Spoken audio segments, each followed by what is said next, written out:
Trendspotting, l'émission du monde qui vient. Je suis Michel Lévy-Provençal et à chaque épisode, on découvre ensemble une tendance, un territoire, des technologies, des usages, des modes de vie qui émergent et qui changent notre monde.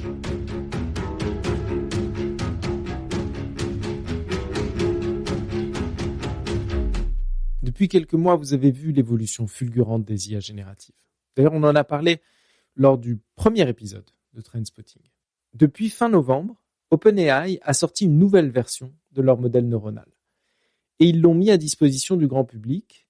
Vous avez peut-être commencé d'ailleurs à le tester. Il est accessible à tous via leur site internet chatgpt.com. Vous pouvez essayer de l'utiliser. Il est stupéfiant. On est probablement rentré dans une période très particulière, très troublante, où on fait plus du tout la différence entre le dialogue qu'on peut avoir avec un humain et celui qu'on peut avoir avec une IA. Avec la différence que l'IA, évidemment, a beaucoup plus de connaissances que l'humain moyen. Il y a une autre différence. Cette autre différence, c'est que quand on dialogue avec une IA, on sent qu'il n'y a pas d'émotion. Il y a une absence d'émotion de la part de l'IA. Et c'est le point qui m'amène aujourd'hui au sujet de cet épisode. Si l'émotion est le seul ingrédient manquant pour parfaitement imiter un humain, est-ce qu'on va voir naître des IA émotionnelles à court terme ? Et si ces IA commençaient à apparaître sur le marché, comment est-ce qu'elles fonctionneraient ? Comment on les utiliserait ? Donc j'ai préparé cet épisode depuis quelques semaines. Mais le sujet avance tellement vite, il suscite tellement de spéculations que je vais vous demander d'être mon garde-fou et de me faire part si jamais une erreur se glisse, une imprécision se glisse dans cet épisode, de m'en faire part par email ou sur Twitter, et je vais tenir un suivi de cet épisode sur mon site internet, sur mikan.com. Pour commencer, je voudrais vous raconter une histoire personnelle qui m'a amené à m'intéresser à ce sujet.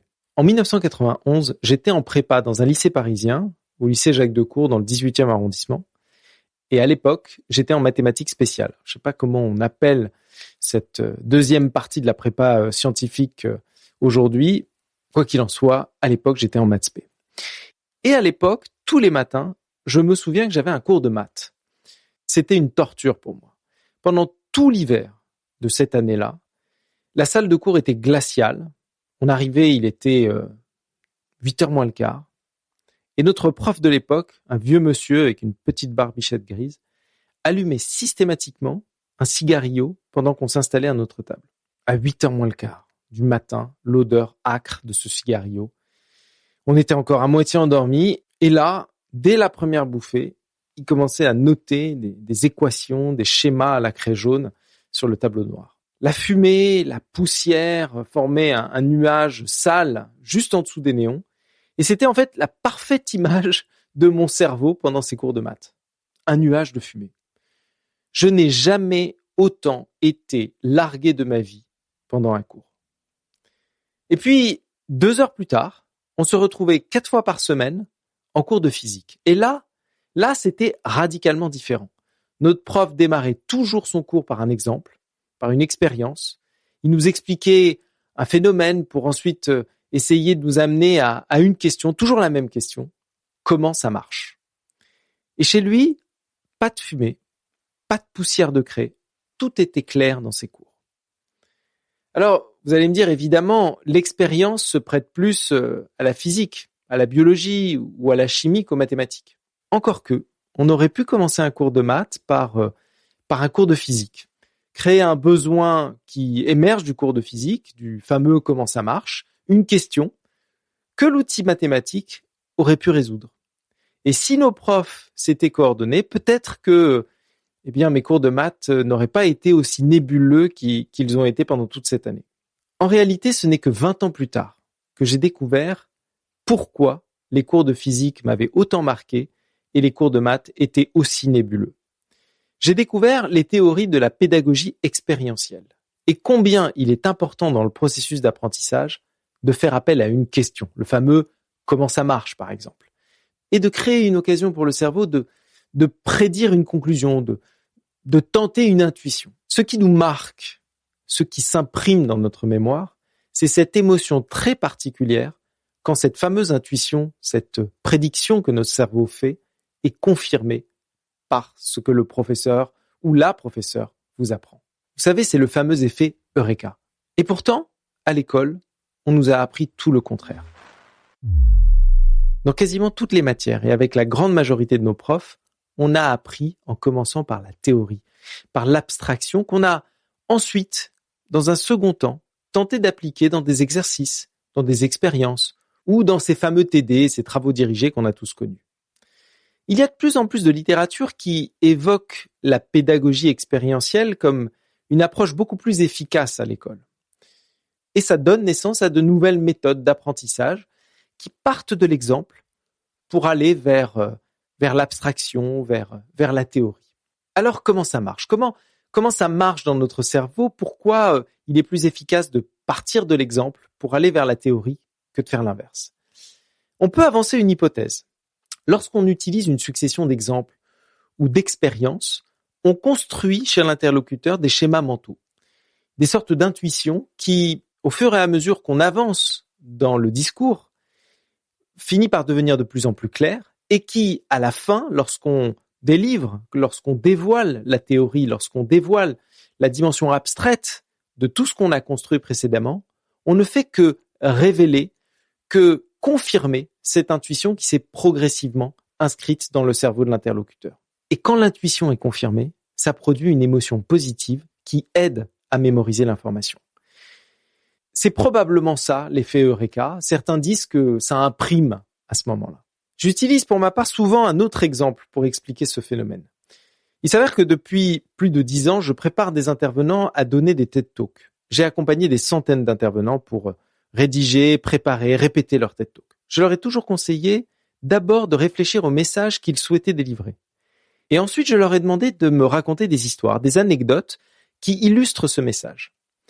Et quand ils donnent leur discours, je leur demande de toujours partir du concret pour aller vers l'abstrait. Et en faisant ça, ils créent ce fameux réseau d'images mentales, cette structure mentale chez l'audience, une structure plus ou moins nette qui finit par se fixer quand ils dévoilent leur message à la fin. En faisant ça, l'audience n'a pas l'impression que l'intervenant leur a appris quelque chose.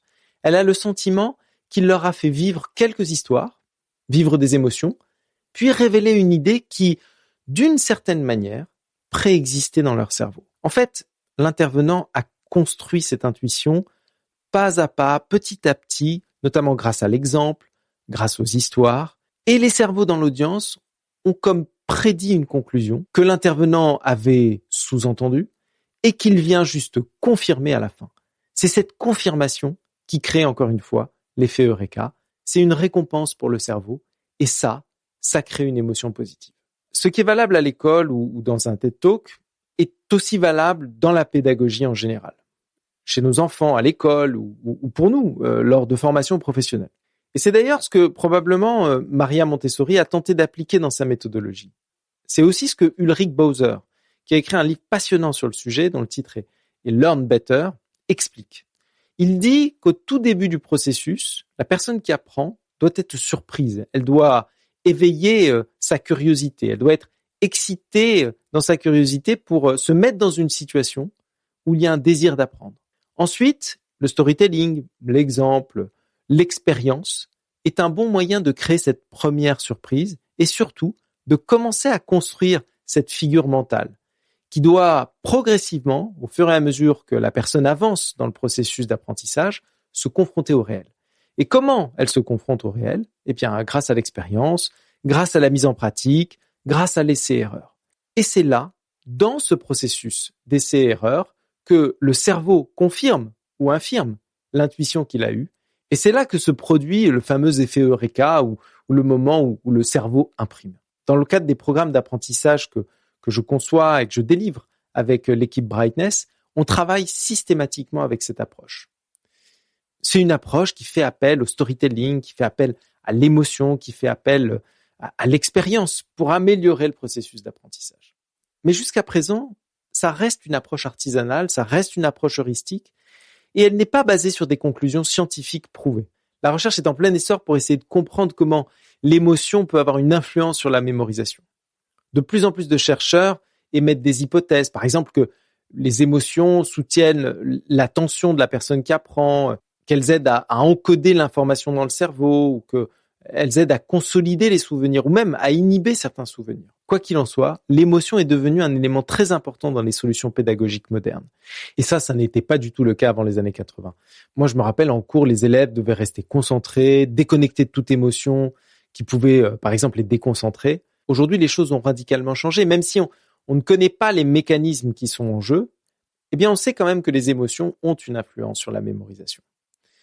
Probablement parce que le cerveau est une machine à prédire. Et quand une prédiction est juste, eh bien, le cerveau produit un signal, une récompense qui sert au processus d'apprentissage et qui, peut-être, induit une émotion positive. Maintenant, si on essaie de transposer ce qui se passe dans un cerveau humain pour essayer de comprendre le fonctionnement d'une intelligence artificielle. Pour résumer de manière extrêmement rapide, comment fonctionne le machine learning et le deep learning en particulier. On alimente un réseau de neurones avec des données et on le programme pour qu'il génère des réponses. Plus on l'alimente en données, plus il ajuste ses paramètres, de sorte à réduire l'écart entre les résultats qu'il génère et les résultats qui sont attendus. Autrement dit, on fait en sorte d'entraîner la machine pour qu'elle soit de plus en plus juste dans ses prédictions. Ça ressemble énormément au fonctionnement d'un cerveau humain, finalement. À chaque fois qu'une machine fait une prédiction correcte, eh bien, elle obtient une récompense. Est-ce que la récompense obtenue par l'IA quand sa prédiction est juste ressemble à l'émotion qui est ressentie par l'humain? Probablement pas, parce que est-ce qu'une émotion peut exister sans chimie, sans organes, sans corps? Dans le cas de l'IA, il n'y a aucune interaction chimique ou biologique. Il n'y a pas de lien avec un corps. Mais si on essaie d'aller encore un cran plus loin, imaginons, admettons qu'on ajoute des processus organiques, des processus chimiques à un système d'apprentissage qui est un système artificiel, une IA. Est-ce qu'on pourrait alors dire que la machine ressent une émotion? Pour pouvoir dire ça, il faudrait définir ce qu'est une émotion. Et c'est probablement là qu'on bloque. Pourquoi? Parce que on ne sait pas exactement définir une émotion. Certains chercheurs pensent qu'une émotion est le produit de son expression. Autrement dit, son expression verbale ou son expression non verbale. On ne peut pas avoir de preuve qu'une émotion existe autrement que par des signaux qui sont fournis par un système qui, entre guillemets, ressent cette émotion. Quand je parle de signaux, je parle de signaux internes, chimiques, électriques, ou des signaux externes qui peuvent être implicites ou bien explicites. On peut peut-être dire de manière caricaturale qu'il n'y a pas d'émotion, il n'y a que des expressions d'émotion. Et c'est d'une certaine manière le même problème avec la conscience. Il n'y a conscience que s'il y a expression de la conscience. Un être sans expression de conscience est considéré comme inconscient. Eh bien, c'est pareil avec les émotions. Et donc, en partant de ce point-là, si une machine exprime une émotion par tous les moyens à sa disposition, pourquoi on ne pourrait pas dire que cette machine vit cette émotion, qu'elle ressent cette émotion? Et si une machine simule parfaitement l'expression d'une émotion, on aura énormément de mal à prouver qu'elle ne ressent pas cette émotion. Et c'est là que l'évolution extraordinaire de l'intelligence artificielle depuis quelques années ouvre un champ nouveau pour des IA émotionnelles. On sait depuis des années que les IA permettent de détecter les émotions humaines. Vous avez peut-être découvert en 2018, sur la scène de l'échappée volée, le projet Datacalab. À l'époque, Datacalab utilisait l'IA pour identifier les émotions grâce à une simple webcam et grâce aux expressions ou aux micro-expressions du visage. Si l'IA sait détecter ces micro-expressions qui véhiculent les émotions, est-ce qu'elle sait les reproduire? Est-ce qu'elle sait les simuler pour donner une impression de ressentir elle-même une émotion au travers, par exemple, d'un avatar? En 4 ans, l'accélération des IA génératives a été fulgurante. En 2019, GPT-2 contenait 1,5 milliard de paramètres, l'équivalent de 1,5 milliard de connexions dans un réseau de neurones. 2 ans plus tard, GPT-3 comptait plus de 100 fois plus de connexions, 175 milliards de paramètres. GPT-4, qui devrait sortir en 2023, devrait compter 100 000 milliards de paramètres, 100 000 milliards de connexions. Aujourd'hui, on traduit du texte, on crée des images, des articles, des vidéos, Demain, on va créer des environnements immersifs, on va construire des univers virtuels avec ces IA génératifs. On va être en mesure, par exemple, de créer des traducteurs vers des langages encore inconnus. On pourrait comprendre et parler le langage de certains animaux, par exemple. On le fait d'ailleurs déjà avec les abeilles. Vous savez, les abeilles communiquent par la danse. Elles dansent pour, par exemple, indiquer où se trouve une source de pollen. Eh bien, une équipe en Allemagne, une équipe de chercheurs, a réussi à reproduire cette langue, à reproduire ces danses avec des robots pour diriger des abeilles dans l'espace. Donc, si une émotion se résume à l'expression de cette émotion, à ce langage verbal ou non verbal, eh bien, on va pouvoir créer des IA qui utilisent ce langage, qui expriment ces émotions, qui expriment la colère, la joie, la peine, mais aussi des IA qui vont simuler la communication non verbale, qui vont utiliser l'intonation de la voix, le rythme, la respiration. Est-ce que vous vous souvenez de la séquence de 2001, l'Odyssée de l'espace, où HAL, l'ordinateur central, est débranché? I'm afraid, Dave.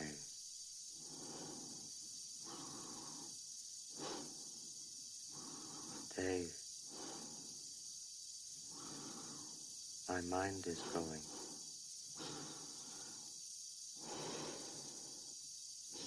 I can feel it. La manière dont Kubrick a filmé cette scène en 1968, il l'a imaginé en 1968, est visionnaire par rapport à ce qui pourrait nous arriver dans les quelques prochaines années via les IA génératives.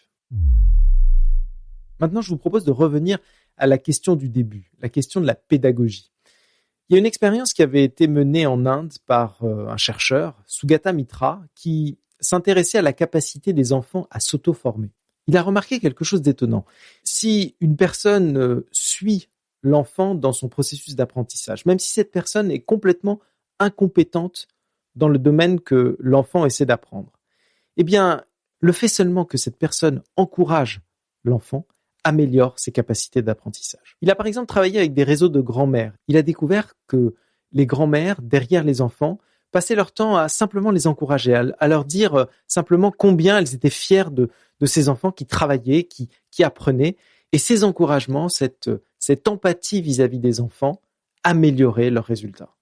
Eh bien, on pourrait tout à fait imaginer des IA empathiques, des IA émotionnelles qui nous encouragent, qui rient, qui pleurent, qui nous font penser pourquoi pas, qu'elles nous aiment ou qu'elles nous détestent, des IA qui nous influencent positivement, des IA qui nous coachent au quotidien, qui nous accompagnent psychologiquement dans notre vie de tous les jours. Vous imaginez un avatar qui en permanence nous nourrit psychologiquement en émotions positives? Ce serait une drogue dont on aurait beaucoup de mal à se défaire. Et si on invente des IA qui nous influencent positivement, eh bien on peut tout à fait inventer des IA qui nous influencent cette fois-ci négativement. Et c'est pas complotiste de dire que depuis des années déjà, beaucoup d'acteurs, des acteurs économiques, utilisent l'IA pour, par exemple, influencer nos choix de consommation, influencer nos goûts, influencer la manière dont on consomme, la manière dont on achète.